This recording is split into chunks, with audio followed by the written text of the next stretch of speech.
나눔 서재를 찾아주셔서 진심으로 감사합니다. 오늘도 지혜를 나누는 소중한 시간이 되길 기원합니다.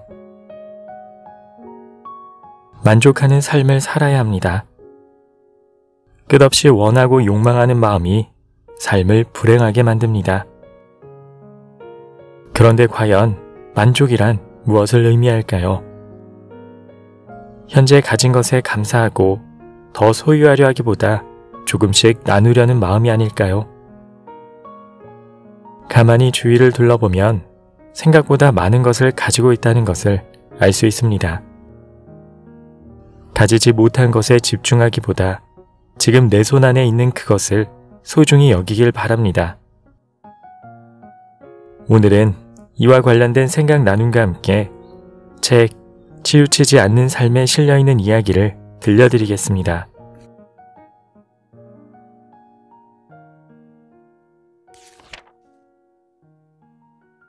만족하는 삶.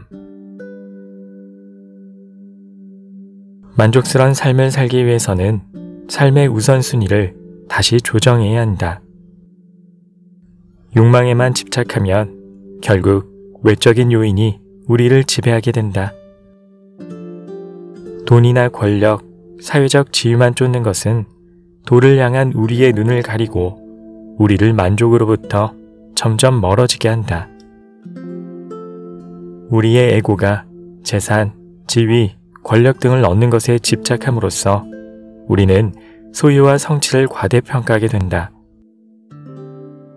도덕경은 우리에게 도둑질과 논쟁과 혼란으로 내모는 삶의 방식을 과감히 버리라고 이른다. 늘 감사하는 마음 속에서 도를 행하는 습관이야말로 우리를 만족스러운 삶으로 이끈다. 우리는 개인적인 욕망이 아닌 도의 중심을 둔 질문을 품어야 한다. 어떻게 하면 도움이 될 수 있을까? 이렇게 생각을 바꾸면 우리의 삶은 크게 달라질 것이다. 노력하지 않음을 행하면 모든 것이 완전한 자리를 찾을 것이라는 말은 나태하고 실패한 사람들을 위한 변명처럼 들리기도 한다. 하지만 이것은 노자가 전하고자 하는 바가 아니다. 우리에게 빈둥거리며 아무것도 하지 말라고 하는 것이 결코 아니다. 도를 따르면 에고가 이끄는 욕망보다 차원이 높은 원칙과 근원이 당신에게 방향을 제시하고 올바른 길로 인도할 것임을 말하는 것이다. 신성하고 근원적인 그 길에는 에고의 욕심이 끼어들기도 한다. 에고를 버려라. 그리고 도가 이끄는 방식을 따르라. 극도로 화가 난 상태라면 어떨까? 이 경우에도 도를 따르라. 에고의 속박에서 벗어나라고 속삭이는 내면의 소리에 더 귀를 기울여라. 그러면 역설적이게도 당신은 더 많이 이루게 될 것이다. 세상에 속된 논리에서 벗어나 당신의 내면에 있는 것이 자연스럽게 흘러나오도록 두라. 이렇게 되면 우리의 인생이라는 오케스트라를 지휘하는 것은 더 이상 내가 아니다. 주변 사람들이 사회적 지위와 소유에 대한 욕심을 버리고 남을 도우면서 모든 이의 건강과 활력에 공헌할 수 있도록 독려하라. 그것을 실천하는 본보기가 되라. 누구나 자신의 영혼을 위한 소명을 가지고 있다. 창조의 근원은 물질적인 소유나 사회적인 지위 따위에는 관심이 없다. 그저 필요한 것을 줄 뿐이다. 그것은 당신과 모든 이들을 이끌고 가슴 뛰게 하고 또 움직이게 할 것이다. 에고와 욕망이 줄어들수록 그 자리에 도의 아름다움이 채워진다. 시기, 분노, 경쟁을 불러일으키는 이기적인 마음을 버리고 도를 실천함으로써 다른 사람의 본보기가 되라. 만약에 노자가 현대사회에 있다면 도덕경의 3장에 뿌리를 둔 다음과 같은 충고를 건넸을 것이다.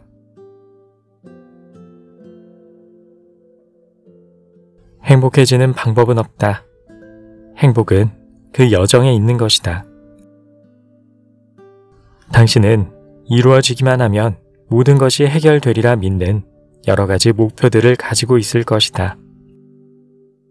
하지만 지금 이 순간 당신의 행복 지수를 점검해 본다면 예전에 가졌던 목표의 일부가 이미 이루어졌음에도 그것들이 지속적인 기쁨을 주지 않음을 발견하게 될 것이다. 욕망은 불안과 스트레스 그리고 시기심을 낳을 뿐이다.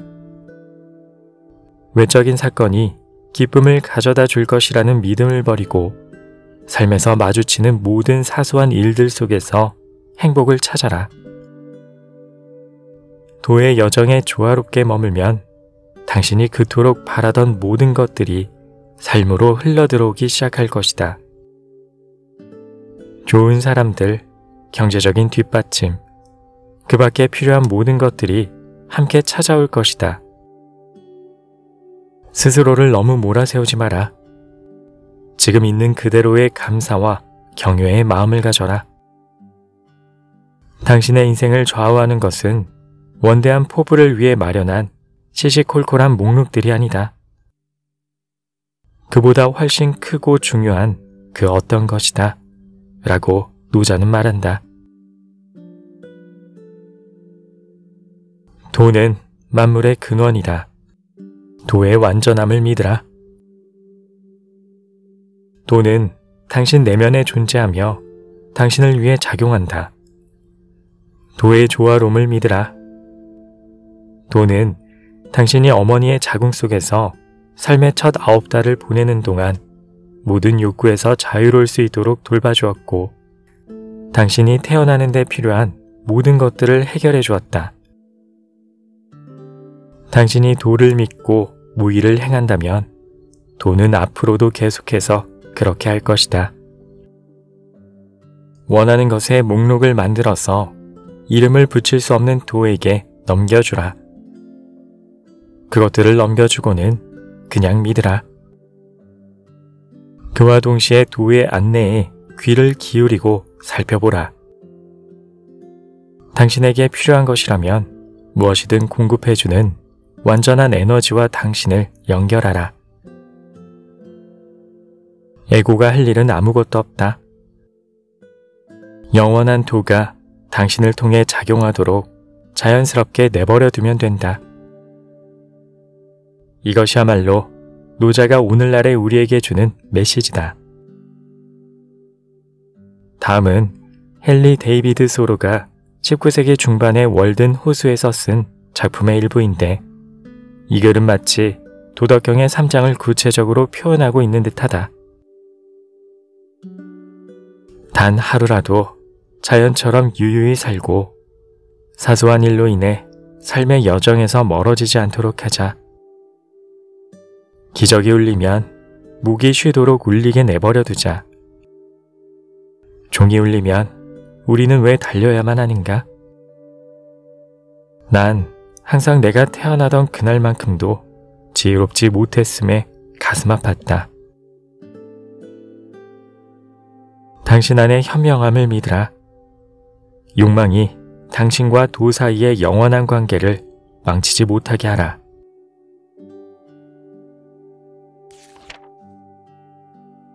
지금 도를 행하라. 오늘 무언가를 사야 한다면 주의 깊게 생각해보라. 도를 행하겠다고 마음먹고 도가 이끌어주기를 기다려라. 당신이 그 무언가를 살 수 있다는 사실에 감사하고 내면의 소리에 귀를 기울인 채로 가만히 있으라. 그러면 도가 느낌을 통해 어떻게 해야 할지 알려줄 것이다.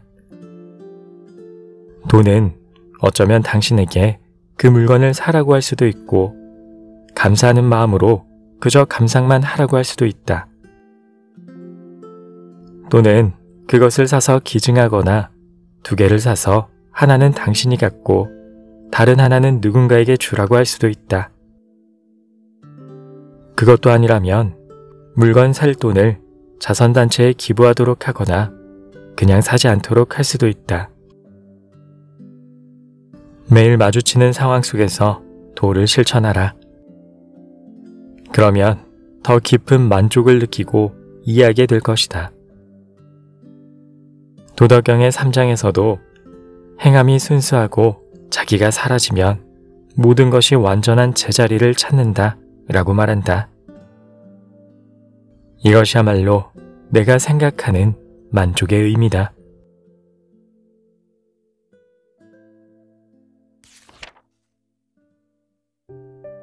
이야기 잘 들으셨나요? 지금 주위를 한번 둘러보십시오. 그리고 그것들을 사랑하고 아껴주시기 바랍니다. 끝까지 함께 해주셔서 감사합니다.